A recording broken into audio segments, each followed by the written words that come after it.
One day I was having a panic attack while I was driving home from a movie because I thought going to a movie would help, but it didn't. So I was having this horrible panic attack and feeling so unsafe and just like I was crying, and it was like a really deeply emotional experience. And I just said to prayer, I said, "Can you please um, calm me down so I can hear what you have to say to me?"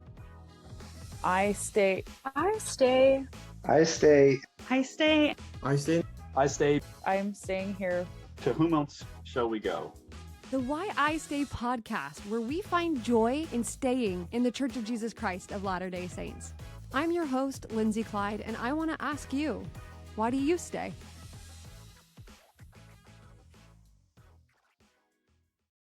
All right, guys, the Why I Stay podcast, who is this podcast for? I've been asking myself that recently. Who is this for?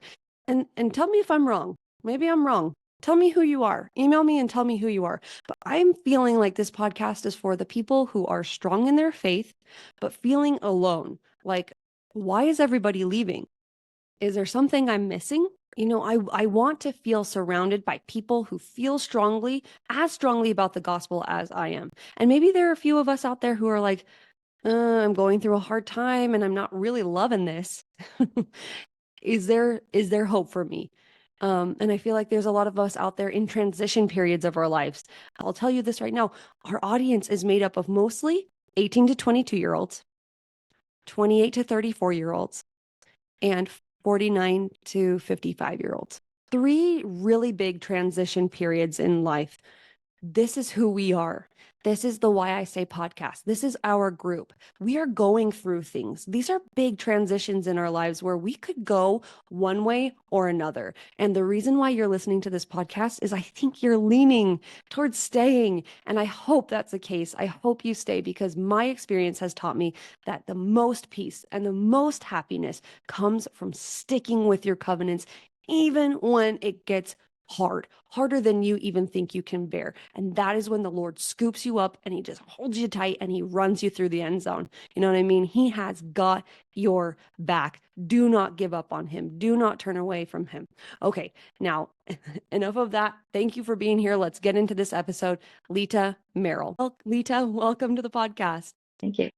So the way that this is going to work is that we've got some rapid fire questions to get to know you. Don't think too hard about them. I'm just going to shoot them off at you, and then you just give me the first thing that comes to mind, okay? And then afterwards, we get into 3 exploratory questions, which Lita has chosen beforehand to kind of do a small deep dive into her experience in the gospel of Jesus Christ. And then the final question that everybody gets, it's in the name of the podcast.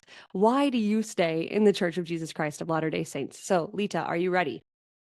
Yeah. Lita, how old are you? 37. Do you have any nicknames? My husband calls me Liti. Where do you live? In Tucson, Arizona. What's your favorite food? Either Italian or Peruvian.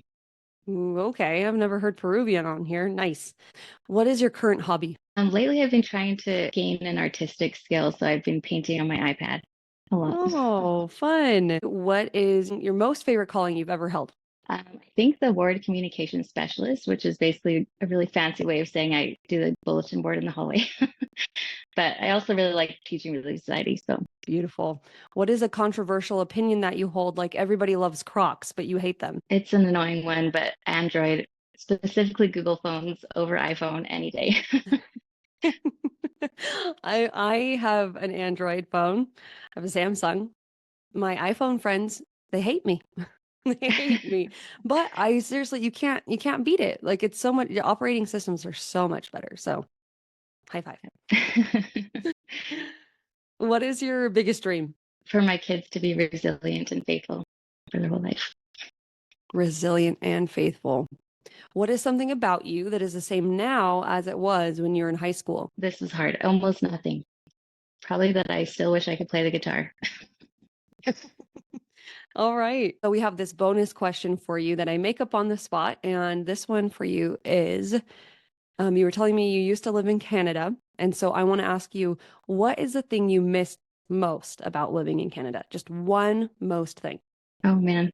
Everything. That every house comes with a backyard and a basement. Pretty standard. That's what I missed. Oh, all right. Well, I Love these answers. Thank you so much for indulging me in this little rapid fire quiz. We're going to move into your exploratory questions now. And the first one that we have for you today is what is one experience that really increased your maturity in the gospel? Okay, so I was thinking about this a lot, and I know that I'm not the only one who has many experiences I could pick from, but my spiritual maturity has been an ongoing process, like everyone. But I want to pick the most recent one because it feels like kind of it doesn't do it justice if I pick one from far away because I've learned so much since then. So Sure. in August of 2022, my little family moved to Tucson, and shortly after that, I experienced what I felt like it was a complete mental breakdown. It turns out I was not fully equipped to move my whole family into an unknown place, and I didn't know of the repercussions of moving, and it was so unfamiliar. I'd never characterized my life as either easy or hard. I kind of feel like everyone experiences things that are challenging. I feel like the only way to really overcome things is to turn to Christ. And so this move was like, it shook me hard. And so I was thinking about it. I've always been okay at reading the Book of Mormon. There's definitely been every night when I didn't read it that I would get a reminder from this still small voice to say, you should read your Book of Mormon. And there have been times when I just didn't. And I decided that since I was in this new place, that what I needed was to really firmly dig deep into reading the Book of Mormon every day, because my children especially needed a strong and faithful mother who they could see overcome hard things. um, and there's probably going to be harder things than moving in the future. So, um, so yeah, I really needed to build my spiritual foundation. And one day I was having a panic attack while I was driving home from a movie because I thought going to a movie would help, but it didn't. So I was having this horrible panic attack and feeling so unsafe and just like I was crying, and it was like a really deeply emotional experience. And I just said to prayer, I said, can you please calm me down so I can hear what you have to say to me? Because I knew that the Spirit was trying to talk to me. And immediately I stopped crying. I stopped panicking. I felt like this giant hug. And it just, I heard this voice say, Tucson might seem hard, but the temple makes it soft. And I just thought, like, that was such a powerful thing, that the temple being in the city makes the city soft just automatically, because if God trusted his home to be safe in Tucson, then I can trust my home to be safe in Tucson. So I just couldn't take that and feel better, though. So I needed to ensure that my home could be safe and making myself the one who invites the Spirit every day. So in October of that year, I made a goal to read through the Book of Mormon every 3 months. Because we have milestones every 3 months, like conference and then our anniversary and then conference again and then my birthday. It was like it worked out every 3 months. There was something. So now that was on top of going to the temple every other week. So now it's been almost 15 months and I've read the Book of Mormon 5 times. And it's amazing how much my study of it has evolved. Like it started with reading and loving the familiar stories, and then reading about the doctrine and how much that was so edifying. And then it turned into opening up every day to see like what is in this for me and how I can support my life and the people I interact with every day.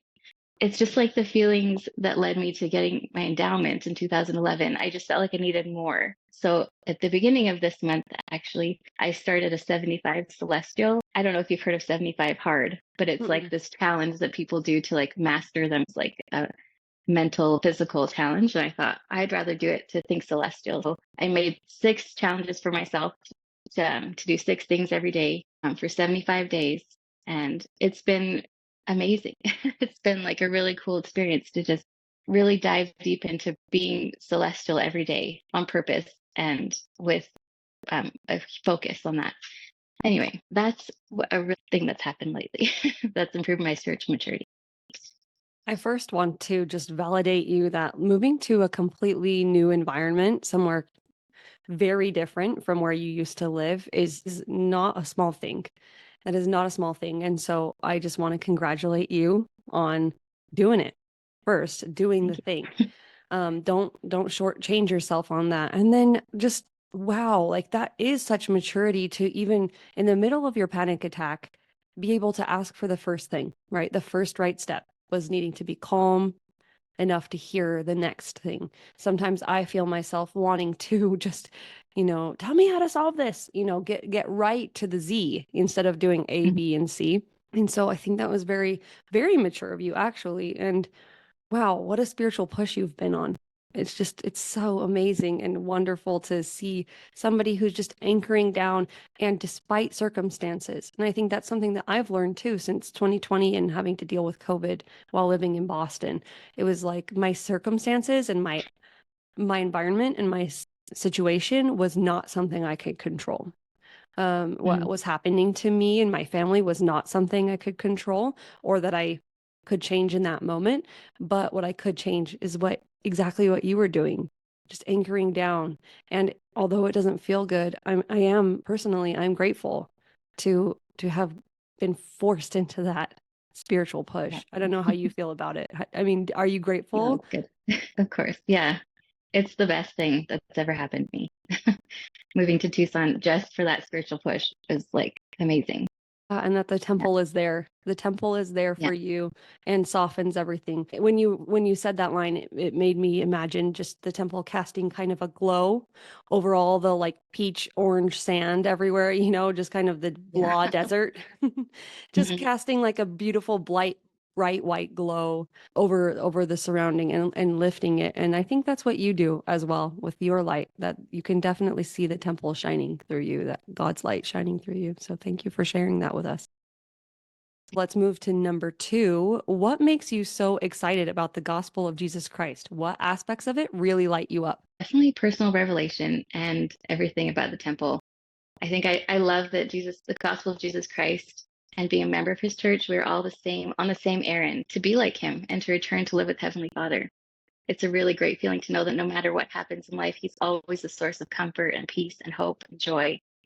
And that's always who we can turn to. And just hearing his voice every day, hearing the voice of all that comfort and peace is really fantastic. And I also love being in the house of the Lord. Um, I love how it connects heaven and earth in this really miraculous way that we can all know that we're all children of God and making the covenants, all the same covenants, even. It's not that everyone has a different task in life. We all have to do the same thing. And it connects us spiritually because we can support each other and we know exactly how to support each other. And I really love that about the temple. I Yeah. want a follow-up question really quick. What does the peace from God feel like to you? Because what you were telling us about in your last story is that you were having a panic attack and then just like a switch went off and you were different, and that's the peace that passes all understanding. We can't do that for ourselves, and so we know that it's God. So I was just going to ask you, what does it feel like to you to feel God's peace in your life? It really does feel like a calm. A couple weeks ago, like I've been struggling with fear a lot. Like it's kind of a thing that I've been trying really hard to overcome. But every so often I get these sensations of like my heart feels like it sinks and it feels like everything is just wrong. And I was praying about this and I said, what can I do to stop feeling that sinking feeling? And I just felt that comfort and the Spirit reminded me just that whenever I feel that, that's not the Spirit, that's not the Holy Ghost, that's fear, and that's not going to help. And that I should always think of the opposite feeling. And so it's when I feel like this lifting in my chest and just like calming, and it sometimes does feel like a big hug, like I just get warm all over, and it can happen anytime, which is really nice. So, Oh, that's amazing. Thank you for being descriptive about that. I think all of us kind of feel these things, or if we're not feeling them, we need to kind of think, how does it feel for us, right? We want to be able to know when God is trying to comfort us, because he's there for us. And we just need to be able to get inside of our minds, inside of our spirits enough to feel what he's trying to have us feel. mhm, definitely.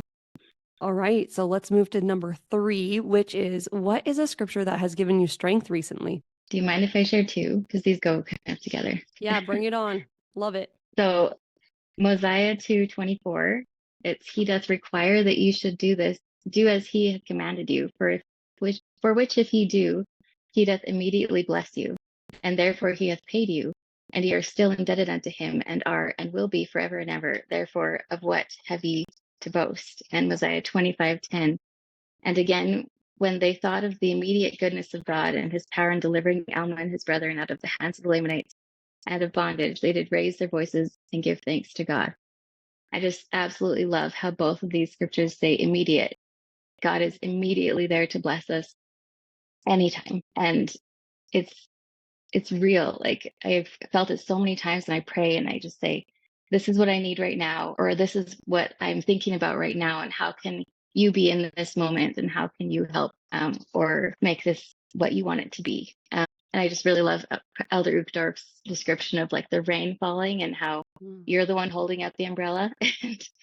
And I just think it's always there. The blessings are always going to fall upon us like immediately whenever we are ready to receive them, whenever we're wanting to. I think that's why I love those scriptures.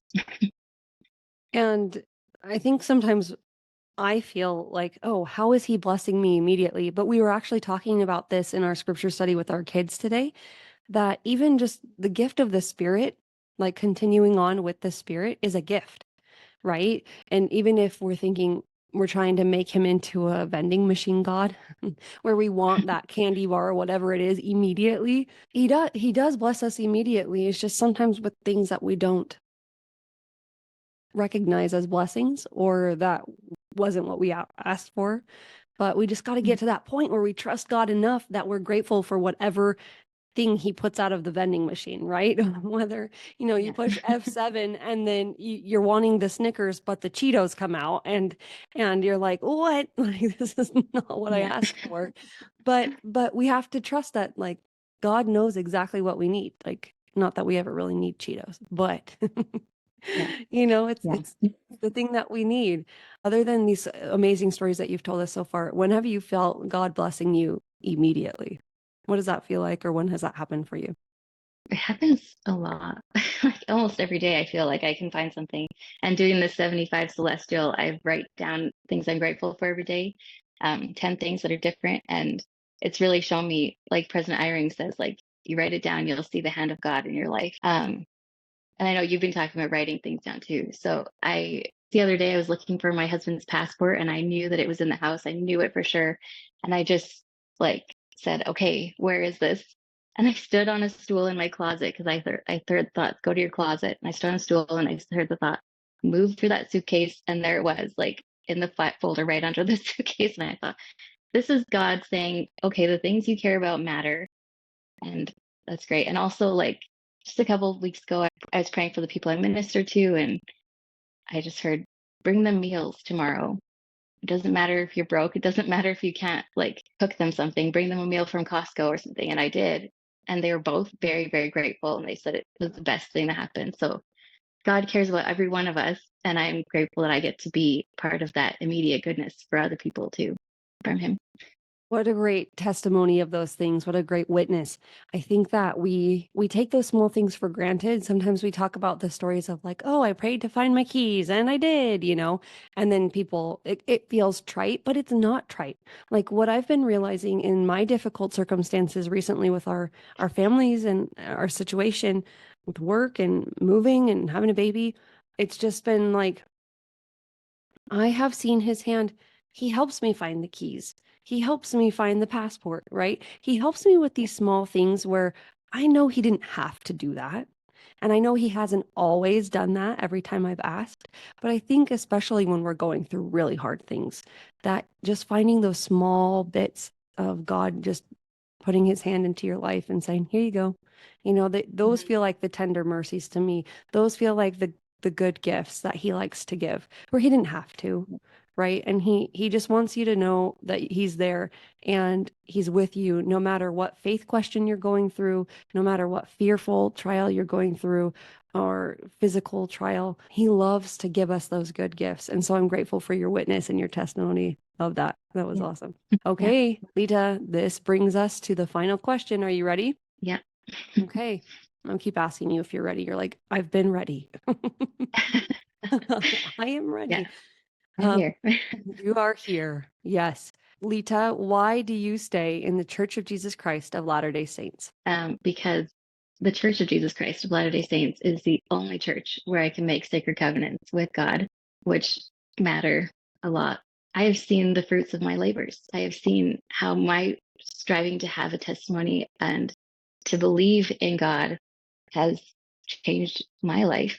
I have heard answers to prayers, and I know for sure that this is Jesus Christ Restored Church on the earth, and I'm grateful to know that. And I also say, because I can't go to the temple anywhere else, I can't have personal revelation as strongly as I do with these covenants I've made. And I really love the community too, because moving to Tucson, it was important to have people that were my people, that were God's people mostly. That's why I stay.